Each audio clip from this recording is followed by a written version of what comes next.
kuncinya adalah teman-teman tentukan ini apa dulu jenisnya, kategorinya. Kalau sudah ketemu tinggal jurnal. Oke ya. Jurnal itu mungkin mulai dari penerbitan kemudian sampai ada penjualan. Oke. Sebenarnya gambar utamanya itu yang sisi sebelah kiri ya. Jadi ini kayak gede gambarnya ya. Teman-teman sekalian, karena digabung, nanti untuk mempermudah teman-teman tandai dulu mana yang utang mana yang saham, ya kan? Kerjakan satu-satu dulu gitu ya. Jadi kalau enak itu langsung sekali siklus jurnal. Misalnya untuk obligasi ini itu mulai dari penerbitan, kemudian sampai penyesuaian. Jadi per klaster tuh lebih enak. Tapi nanti lihat soalnya. Kalau soalnya diminta bertanggal ya bertanggal, udah diurutin bertanggal. Tapi kalau soalnya itu per klaster bikin terserah ya jurnal itu enak juga ininya teman-teman jurnalnya. Lihat soalnya nanti, apakah nanti dipecah-pecah, ya kan? Misalnya beli obligasi A, terus ini adalah beli saham A, betul kan? Menerima bunga dari obligasi A, jadi kan mencar-mencar, ya kan? Itu contoh soal yang per tanggal. Tapi kalau soal yang per klaster kan contohnya beli obligasi ini dijual tanggal sekian, ya, gitu. Jadi nanti dilihat ininya jenisnya. Yang jelas adalah teman-teman, langkah pertama adalah tentukan klasifikasinya. Ini adalah sudut pandang investor. Investasi ini beli obligasi atau beli saham itu dulu. Kalau beli saham berarti instrumen utang, dia beli debt investment itu dulu. Jadi biar nggak ketukar-tukar. Kalau saham ya berarti saham, ya kan? Jadi ditandain dulu. Jadi insya Allah tidak terlalu rumit soalnya gitu ya. Jelas teman-teman, kategori untuk investasi, untuk utang itu ada 3 kategori. Dan kategori ini berdasarkan ini tujuannya ya, model bisnis dan arus kasnya. Jadi kalau tujuannya adalah untuk mengharapkan arus kas sampai jatuh tempo, itu HFC, Held for Collection. Jadi dia beli obligasi hanya untuk mengharapkan bunga secara periodik sampai nanti pokok di jatuh tempo. Walaupun nanti di tengah-tengah dia berubah pikiran, nggak apa-apa. Di tengah-tengah dia pengen jual, oke, nggak apa-apa. Tapi tujuan awalnya itu penting ditanya dulu. Niat itu menentukan pencatatan. Oke? Nah, kalau dia memang tujuannya HFC dan dia tidak memilih fair value, dia pakai amortized cost. Ya nggak? Dia pakai amortized cost. Amortized cost ini persis dengan obligasi. Tabel amortisasinya persis dengan obligasi, hanya beda judul. Kalau obligasi itu sudut pandangnya yang penerbit, berarti ada cash paid, ada interest expense. Kalau debt investment itu sudut pandangnya yang membeli obligasi itu. Ya nggak? Yang beli obligasi itu. Berarti nanti tabelnya tinggal diganti cash paid, cash received, interest expense diganti interest revenue. Amortisasi sama. Ya nggak? Jadi amortized cost itu sekali lagi obligasi itu, investasi itu dicatat sesuai dengan carrying amount-nya. Mau nggak mau teman-teman harus bikin tabel amortisasi untuk yang ini. Bisa dimengerti? Bisa dimengerti teman-teman? Tapi kalau cuma transaksi setahun ya nggak usah tabel amortisasi sebenarnya, ya nggak? Kalau hanya keperluannya untuk jurnal selama setahun, kecuali kalau disuruh bikin tabel amortisasi semuanya. Tapi kalau mau bikin tabel amortisasi lebih bagus lah supaya nggak keliru. HFC, amortized cost, itu tidak ada fair value, jelas ya. Kalau dia tujuannya HFC, biasanya secara implisit dikasih tahu, tapi secara eksplisit juga maksudnya kalau secara eksplisit sudah langsung dikasih tahu PT ini membeli obligasi ini dengan tujuan untuk HFC, enak itu. Kalau sudah dikasih tahu HFC langsung amortized cost, nggak perlu fair value. Nah, kalau sudah amortized cost, Ini ya, ini jenis pertama. Saya bahas yang amortized cost. Amortized cost itu hanya untuk obligasi. Saham nggak ada amortized cost. Ya nggak? Lihat gambarnya. Ini sebelah sini itu adalah obligasi. Saham itu hanya ini dan ini. Jadi obligasi itu ini 3. Pertama ini kita bicara debt investment. Oke. Jenis pertama adalah amortized cost. Itu bagi yang tujuannya adalah HFC dan dia tidak memilih fair value. Oke. Terus kalau amortized cost berarti ada tabel amortisasi. Nah, gitu ya. Ini ada debt, ada cash, receive,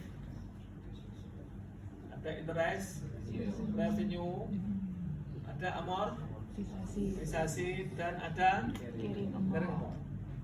Caranya persis dengan bonds payable. Ada yang at par, ada yang at discount, ada yang premium. Pakai percent value juga, gitu ya. Gitu. Tinggal dikasih lihat soalnya. Kalau soalnya sudah dikasih tahu percent value, pakai. Apalagi sudah dikasih tahu harga jualnya, pakai harga jual. Ya kan? Nah, kalau sudah ketemu amortisasi, maka langkah selanjutnya jurnal pembelian ya seperti biasa dan investment pada cash. Kalau ada biaya penerbitan atau biaya pembelian, bukan biaya pembelian, yang namanya beli itu ada biaya transaksi, bayar broker ya, bayar biaya transaksi, maka jurnalnya adalah kalau amortized cost ada biaya transaksi langsung atau biaya broker, maka itu akan cashnya jelas keluar dong ya. Iya. Okay. 2 kali keluar. Yang pertama dia keluar untuk membeli obligasi sesuai harganya obligasi persen value ini, gitu ya. Yang kedua sesuai dengan bukan di sini, sesuai harganya. Sesuai dengan harganya, harga belinya, aku sesuai dengan persen value mana yang dikasih di soal. Yang kedua dia membayar biaya transaksi atau biaya broker. Debitnya adalah menambah debt investment. Kalau ada biaya transaksi, carrying amount-nya pasti akan berubah lebih besar. Kalau berubah lebih besar, interest rate-nya, effective rate-nya atau biaya bunga pasarnya menjadi lebih kecil. Kebalikan dengan yang tadi. Kalau bonds payable karena dia berkurang, rate-nya menjadi lebih besar. Kalau ini dia bertambah, carrying amount-nya, rate-nya menjadi lebih kecil. Betul nggak? Betul nggak? Nah, gitu. Nah, teman-teman, ya itu aja, jurnal ini aja. Terus biasanya ada jurnal pembelian, ada jurnal penerimaan bunga, atau jurnal penyesuaian, sama. Ya kan? Kalau ini kebalikan dengan bonds payable. Mulainya dari interest revenue di kredit, ya enggak? Kalau bonds payable kan mulainya dari interest expense. Ini interest revenue di kredit. Debitnya apa? Debitnya kalau cash ya langsung cash. Kalau terutang ya interest receivable. Selisihnya debt investment. Mau di debit atau di kredit? Sekarang saya tanya, kalau diskon, debt investmentnya diapain? Kalau diskon itu kan menambah ya, berarti di debit. Ini diskon. Tapi kalau premium, debt investmentnya di kredit, sama. Diskon itu akan menambah. Jadi misalnya ini 95.000, jadi nilai nominalnya 100.000. Berarti ini nanti akan menambah debt investment. Karena ini carrying amount debt investment. Kalau kebalikan dengan bonds payable ya, kalau diskon menambah bonds payable dengan cara di kredit, tapi kalau diskonnya debt investment menambahnya dengan cara di debit. Karena dia aset. Kalau bonds payable kan utang. Ya enggak? Nah, itu jangan kebalik-balik. Jadi kalau teman-teman sedang ngerjain investasi, lepaskan yang bonds payable, nanti kita tukar-tukar. Oke? Ya, nanti lepas. Nah, ya sudah, hanya ini jurnalnya. Artinya apa? Artinya tidak perlu penyesuaian nilai wajar. Ya dia ya sebatas carrying amount-nya berapa sesuai dengan amortisasi, itulah dia diukur seperti itu. Oke? Jurnalnya ya seputar penerbitan, terus kemudian ya kalau jual gimana? Ya jual ya dijual. Kalau jual berarti kan nanti dia terima bunga yang terutang. Ya persis kayak tadi. Nah, jual bunga. Kalau jual berarti hitung carrying amount-nya dulu. Persis kayak bonds payable. Hitung carrying amount-nya. Bedanya ini posisinya sebagai investor. Ya. Jadi ada contohnya kan di slide ada ya? Amortisasi cost dijual ada nggak? Amortisasi cost dijual nggak ada ya? Di slide? Masa nggak ada? Nggak ada? Coba deh, amortisasi cost dijual nggak ada? Masa nggak ada? Ada tapi tiga. Masa nggak ada? Oh nggak ada gini loh. Ada contohnya di sini.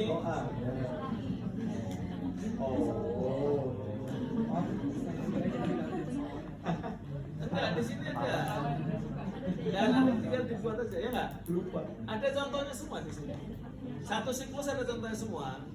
Tinggal nanti teman-teman lihat contoh-contoh soalnya. Ya nggak? Satu siklus. Yang diperhatikan adalah gini. Kalau ada biaya penerbitan, nih dari 3 jenis tadi ya. 3 jenis ini.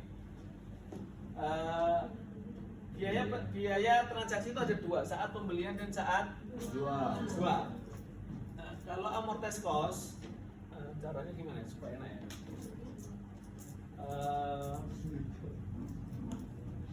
Kalau debt investment ada 3, amortisasi cost, OCI, FVTPL. Nah ini sebenarnya belajarnya satu ini aja, satu slide ini aja. Lainnya nanti soal. Jadi debt investment ada 3 kategori, OCI, amortisasi cost, OCI dan DPL. Nah, kalau ada biaya transaksi, kalau pembelian, kalau biaya pembelian untuk amortisasi cost sama OCI akan menambah nilai debt investment dan akan mengubah nilai carrying rate-nya, bunganya akan berubah tadi menjadi lebih kecil. Oke? Nah, untuk FVTPL jadi expense. Jadi FVTPL itu pokoknya kalau FVTPL mau pembelian mau penjualan expense. Tapi kalau amortisasi cost sama OCI, kalau untuk biaya pembelian sama mereka, sama-sama menambah. Tapi saat penjualan beda. Amortisasi cost akan mengurangi gain-nya, dinetkan. Tapi kalau OCI expense saat penjualan. Ya enggak? Nah itu teman-teman jangan tukar-tukar ya. Nah, ini. Di saat pembelian selain FVTPL itu berarti akan menambah nilai ini, nilai debt investment. Tapi kalau penjualan, kalau fair value OCI sama FVTPL expense. Yang beda cuma amortisasi cost. Oke? Nah itu kira-kira yang teman-teman yang masih bingung apa? Di bagian mana? Debt investment yang paling susah menurut teman-teman yang di bagian mana? Recycling. Oke, kita akan ke recycling. Saya jelaskan recycling. Langsung contoh ya. Recycling itu apa sih recycling itu?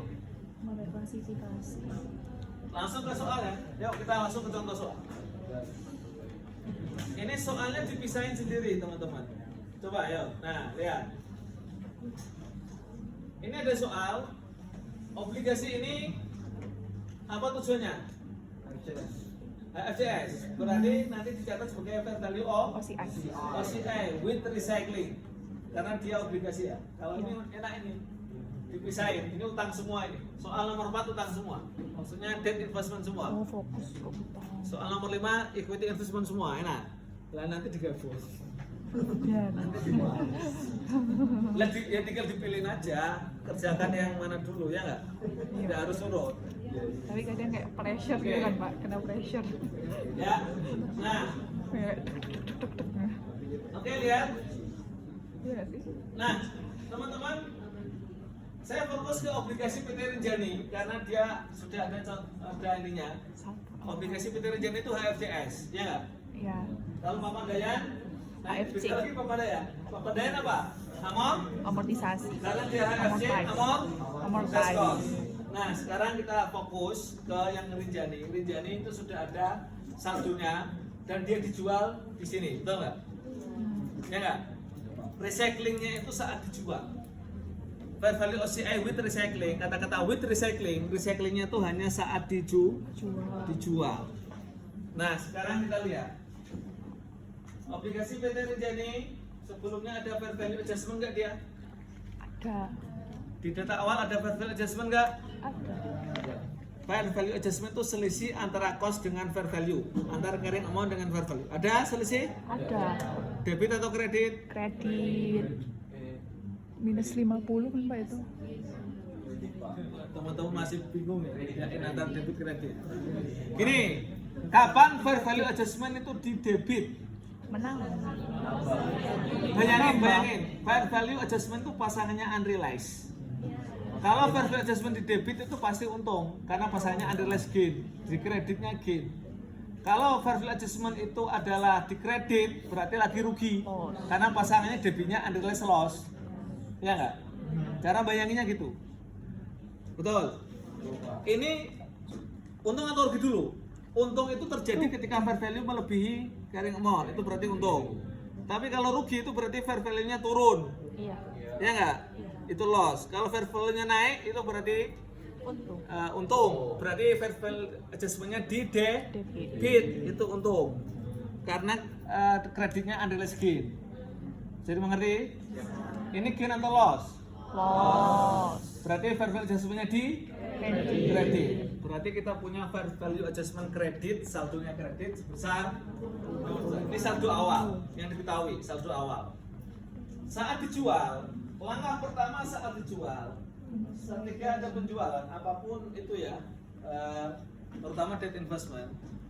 Saat penjualan, lakukan penyesuaian fair value. Ya nggak?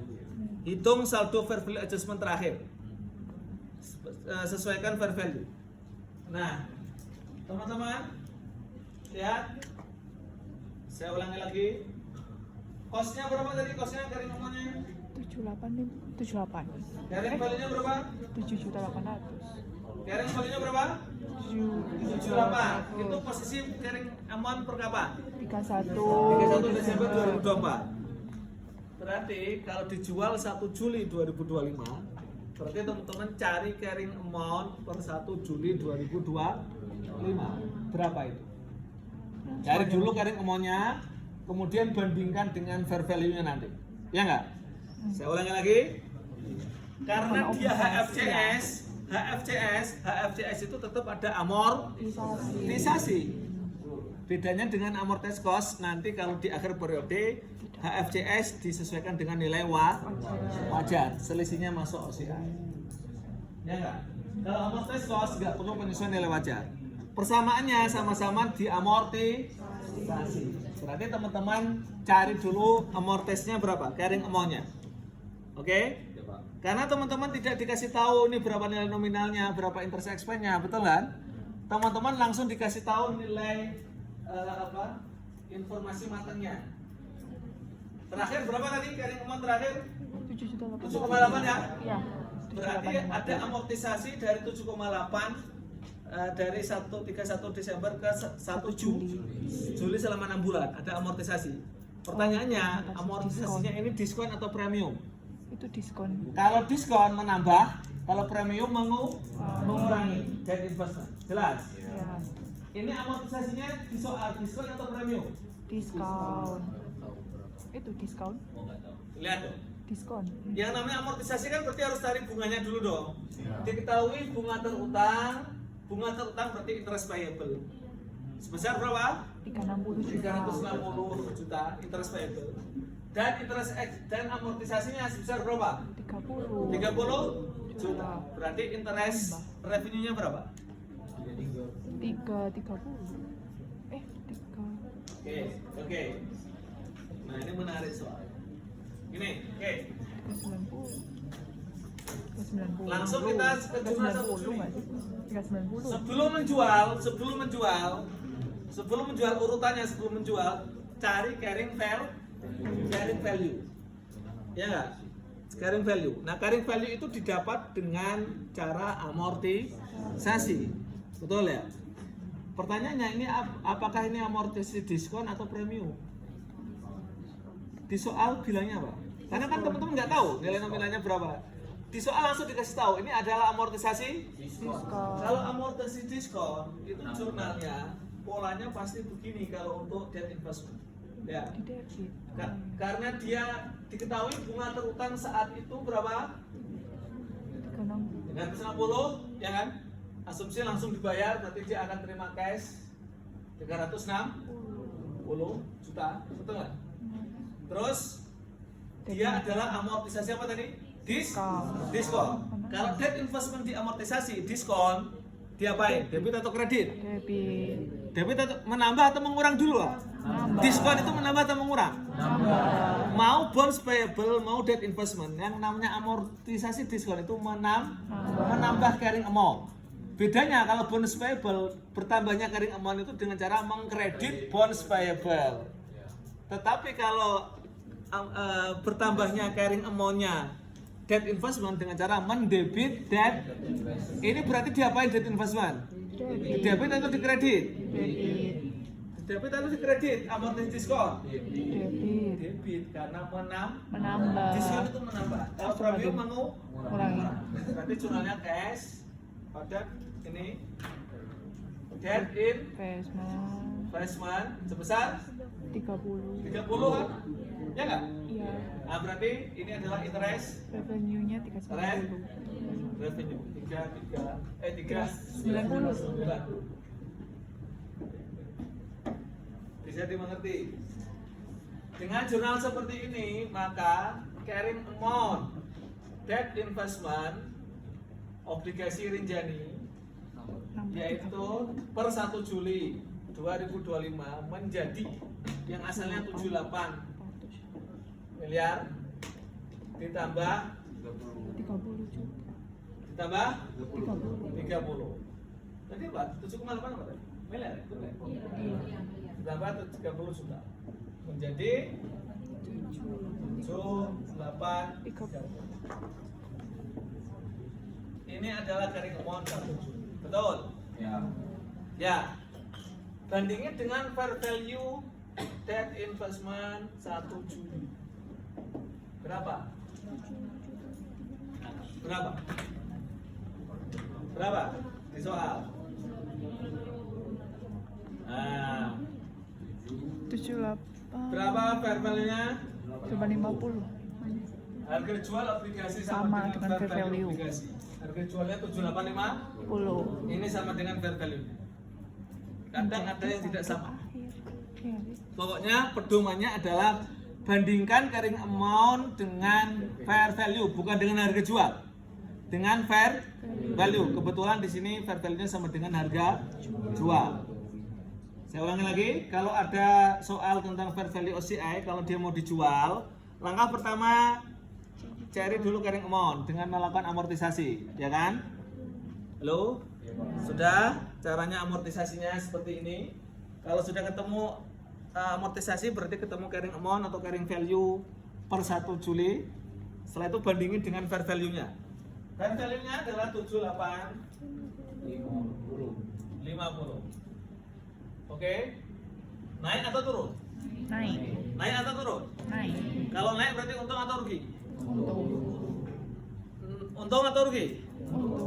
Fair value adjustment-nya di debit atau di kredit kalau naik? Debit. Debit. Jadi ini ada 20 juta. Berarti saldo fair value adjustment-nya menjadi di Debit. debit. Saldo awalnya tadi berapa? Saldo awal 50 juta. fair value adjustment-nya 50 juta di kredit. 50 juta tapi kredit. 70. Berarti bagaimana jurnal yang harus dibuat? Jadi ingat, selisih ini itu merupakan saldo akhir, saldo terkini fair value adjustment. Saya ulang lagi. Ketika teman-teman saat penjualan bandingin antara carrying amount dengan fair value, selisihnya itu merupakan saldo fair value adjustment terakhir, posisi 1 Juli. Bukan langsung, jangan langsung di jurnal. Kalau ada saldo awal, jangan langsung di jurnal yang 20, betul nggak? Benar. Sesuaikan dengan saldo awalnya. Saldo awalnya minus 50, sekarang menjadi plus 20. Berarti harus diapain? Di debit. Di plus 70, ya nggak? Ya. Nah, jurnalnya berarti Fair value adjustment. fair value adjustment UHGL pada Andri. Fair value adjustment pada UHGL OCI. OCI sebesar 70. Nanti disingkat boleh nggak? Dengan jurnal seperti ini, maka saldo akhir fair value adjustment menjadi 20. dan inilah nanti yang akan ditutup saat Direct. penjualan. Yang jadi realize itu ya. Bukan yang 70. Yang ditutup adalah saldo akhirnya, betul nggak? Nah, Maksudnya ditutup gimana Pak? Saat dijual, realize. yang namanya dijual berarti terima cash, betul nggak? Nah, Ini saat penjualan dijual dengan harga berapa tadi cashnya? 7850. Sementara debt investmentnya berapa tadi posisi terakhir? 7830. Debt investmentnya adalah 7830. debt investmentnya posisi terakhir. 7830. Debt investment 7830. 7830, ya nggak? Ya. Nah, 7830 berarti terus fair value adjustmentnya ditutup, ya nggak?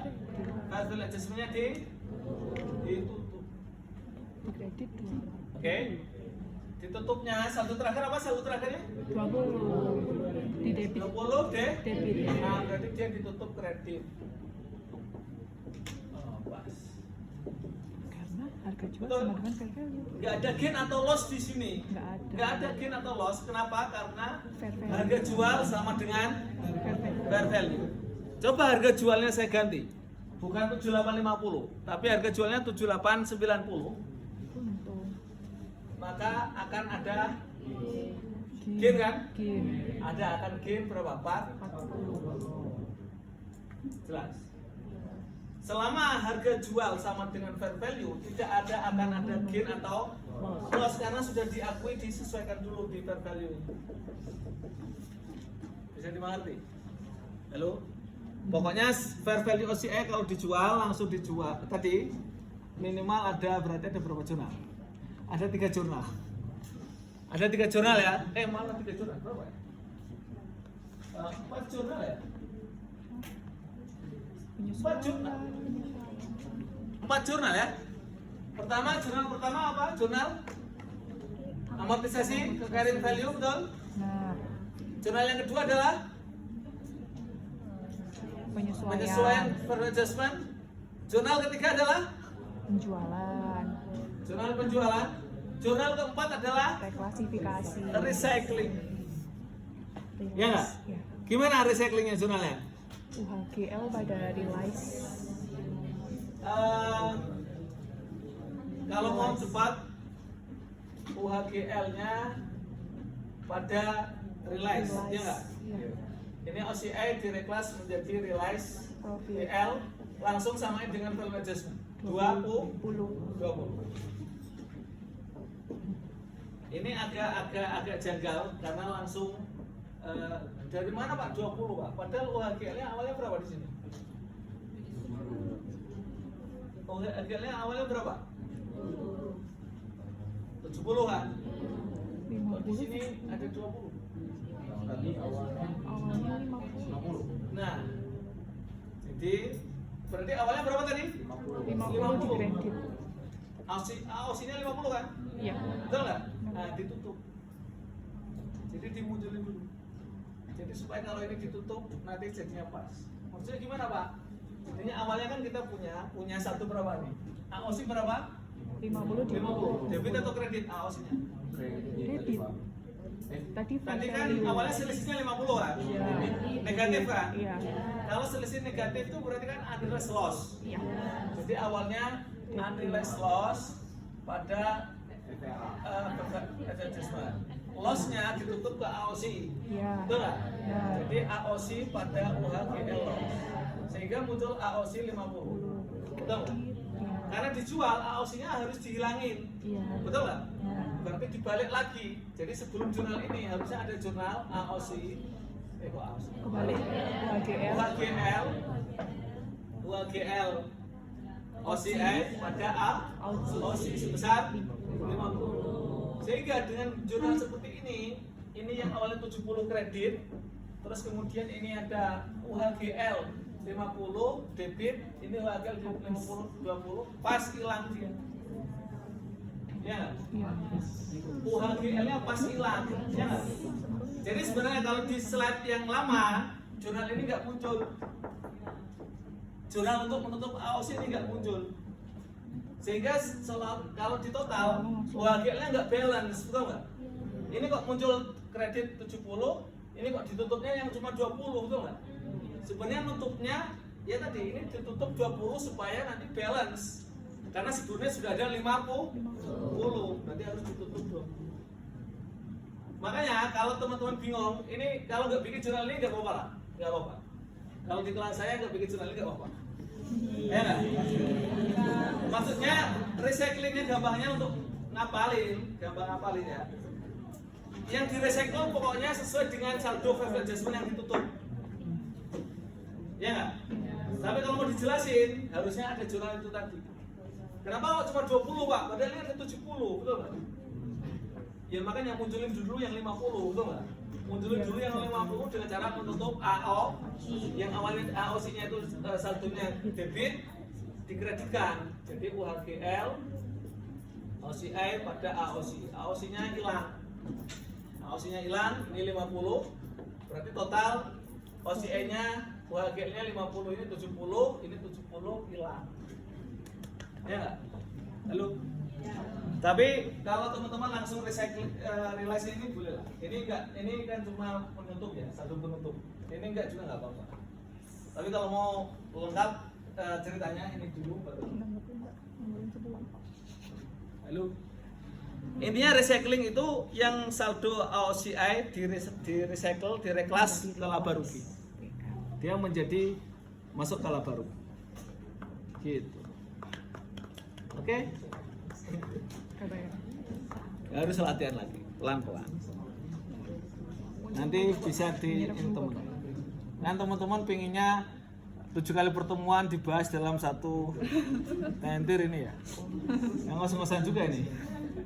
Iyalah. Makanya, tapi ini untuk main aja sih, meng-guide teman-teman.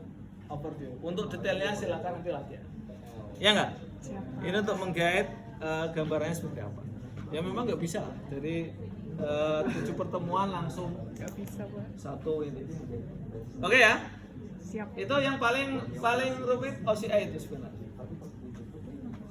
Oke, jelas. Insya Allah kalau latihan saya yakin teman-teman bisa. Bismillah ya Allah. Bisa lah, saya optimis. Asal teman-teman jangan panik.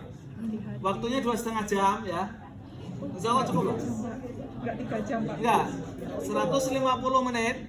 Jadi 2,5 jam. Manajemen waktu. Tadi pilihan ganda. Ada berapa pilihan gandanya? 2. Ada 15 pilihan ganda. Semuanya teori. Terus 3 soal. Jadi 15 berarti kalau poinnya 15 berarti ya esainya 85 poinnya. 85 dibagi 3. Wah, gitu ya. Mohon bantuannya, Pak. Liabilitas jangka panjang, akuitas dan EPS, dan investasi. Wow. Nggak banyak kok. Kalau nggak banyak. Investasinya nggak banyak. Ya. Oke. Itu teman-teman sekalian. Untuk saham sekali lagi. Untuk saham itu sebenarnya teman-teman ini ya. Untuk saham terakhir saham ya. Nih. Kalau ditanya saham itu gimana pembagiannya? Ini dulu. Urut-urutannya saham itu kan ada ini tadi, betul nggak? Iya. Sebelum ke sini, ke slide awal dulu. Nah, gini. Saham itu dibagi menjadi 3 kategori.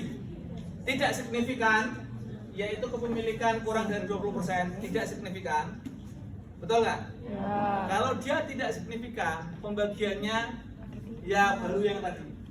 Baru ngikutin. Nah, ini adalah untuk investasi saham yang tidak signifikan, Ikan yang kepemilikan kurang dari 20%. 20%. Jadi kalau nggak FITPL ya OCI.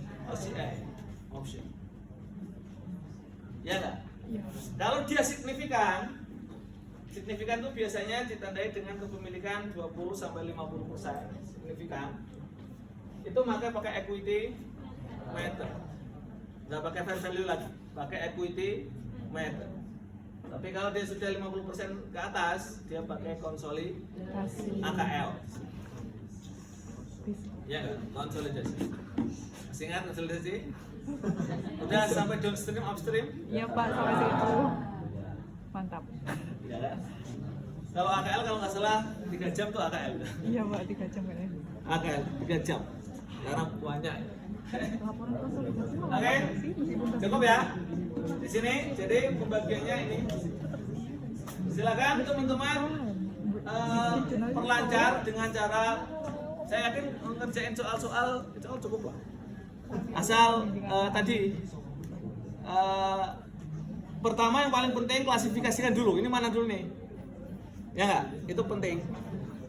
Itu pakai OCI atau pakai VTPL atau amortized cost. Amortized cost hanya ada di Debt investment. amortized cost hanya ada di Debt investment. debt investment. Debt. Ya nggak? Jadi, oke teman-teman, jangan ketukar-tukar. Selamat belajar kembali. Nanti kalaupun ada yang ditanyakan silakan nanti WA ya. Bisa WA saya atau WA Bu Ais silakan. Makasih Pak. Oke, cukup ya.